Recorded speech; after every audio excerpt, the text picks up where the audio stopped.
Most salary negotiations are decided before anyone enters the room, not by the number you ask for, not by how well you make your case, but by what you actually built or didn't build in the months before the conversation happened.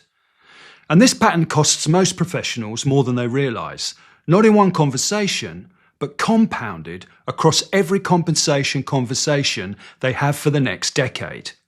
Now, if you walked in without the position, you didn't negotiate, you petitioned.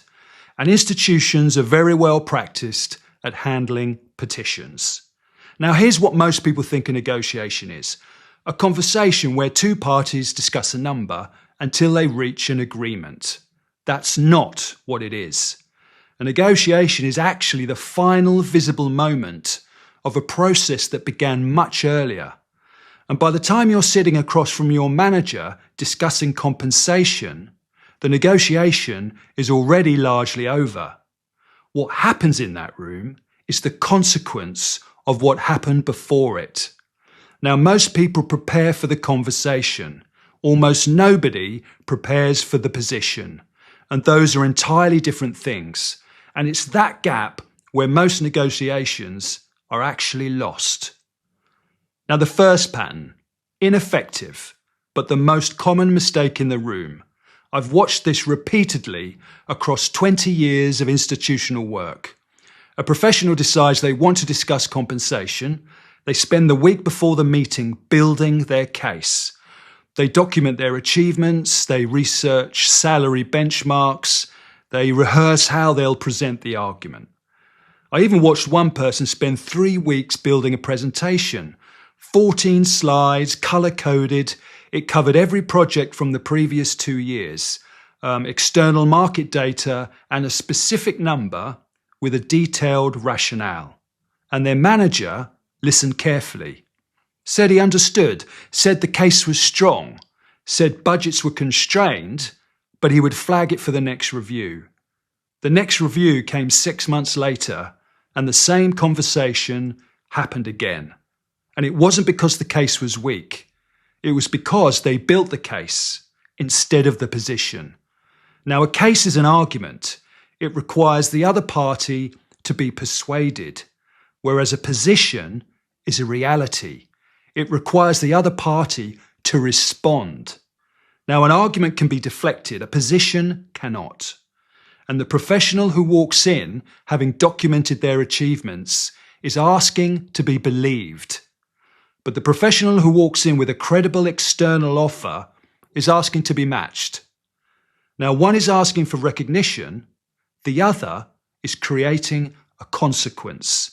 And organisations respond to consequences. They acknowledge arguments, but acknowledging is not the same as acting. Now, in judo, the concept is called kazushi, breaking balance before the throw. You don't attempt the throw when your opponent is stable. You have to create the instability first, then you move. Now, a salary conversation where the organisation knows you have no alternatives is a conversation where they have no reason to move. You have to create the instability before you enter the room, not during it. So I want you to remember this. The throw is set up before it happens, and so is the negotiation. Now, the second pattern is costly, and it compounds quietly across years. Most professionals negotiate at the wrong moment. Not the wrong time of year, though that matters too. The wrong moment in their own leverage cycle. They negotiate when they feel they deserve more, not when the organisation feels it can least afford to lose them. And those two moments are rarely the same. Feeling you deserve more is an internal state. The organisation feeling it cannot afford to lose you is an external condition. Now, internal states don't move compensation, external conditions do. And I've seen professionals ask for salary reviews after completing, say, a major project, when the work is done. The value has been delivered, and the organisation no longer urgently needs what they provided.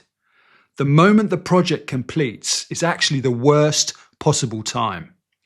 The moment before it completes, when delivery depends on you, when the risk of losing you is highest, when the cost of replacing you mid-project is obvious to everyone, that is the moment. And most people miss it entirely. They wait until they feel entitled to the conversation. The organisation is only moved by the conversation when it feels exposed by it. Now, in competition, timing is everything. The same technique attempted 1 second too early fails.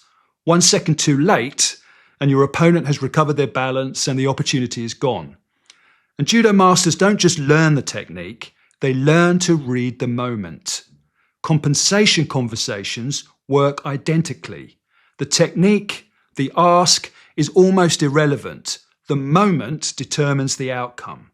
So I want you to remember this. The right ask at the wrong moment produces the wrong result every time. Now, the first mistake costs you a conversation. The second costs you years. The third makes the conversation structurally impossible before it begins.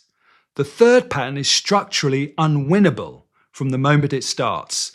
Most professionals walk into compensation conversations inside the organisation's frame. The band the role sits in, the budget available this cycle, the percentage increase that's typical. They accept these as the terms of the conversation before the conversation has started, which means they're not negotiating the number. They're negotiating within a range the organisation has already decided, and that range is not neutral. It was actually constructed by the organisation to serve the organisation's interest. Now, accepting it as the starting point is the mistake. The professional who negotiates within the band gets a number within the band, but the professional who arrives with an external reference point, a concrete offer, a credible conversation, a market rate they can name and evidence, reframes the conversation entirely. They're no longer discussing what the band allows, they're discussing what losing them would cost. And that is a completely different conversation. And it produces completely different outcomes. Now, in judo, there's a principle about controlling the grip before the technique. And whoever controls the grip controls the engagement. If your opponent sets the grip, they choose the distance, the angle, the moment of contact. You are already reacting to their game. You need to set the grip first. And in negotiation, the grip is the frame. Whoever sets the frame, what the conversation is about, what the reference points are, what counts as a reasonable outcome, controls what's possible inside it. Now walk inside their frame and you've already handed them the grip. So remember this, if you accept the organisation's frame, you're negotiating inside their game. Now there's 3 patterns and 3 different mistakes and 1 shared cause. The preparation mistake, building a case instead of a position, ineffective. The timing mistake, negotiating when you feel entitled rather than when the organisation feels exposed, costly. And the frame mistake, accepting the organisation's reference points rather than arriving with your own, is structurally unwinnable. Now, in all 3 cases, the professional is reactive, and reactive negotiations produce reactive outcomes. The organisation sets the pace, the frame, the moment, and the ceiling. And the professional negotiates within whatever space that leaves, which is, almost without exception, less than their worth. Now, the shift is not about being more aggressive, it's about being earlier. So what actually changes? It's not the confidence with which you make your case, it's not the quality of the argument, and it's not the strength of the relationship with your manager.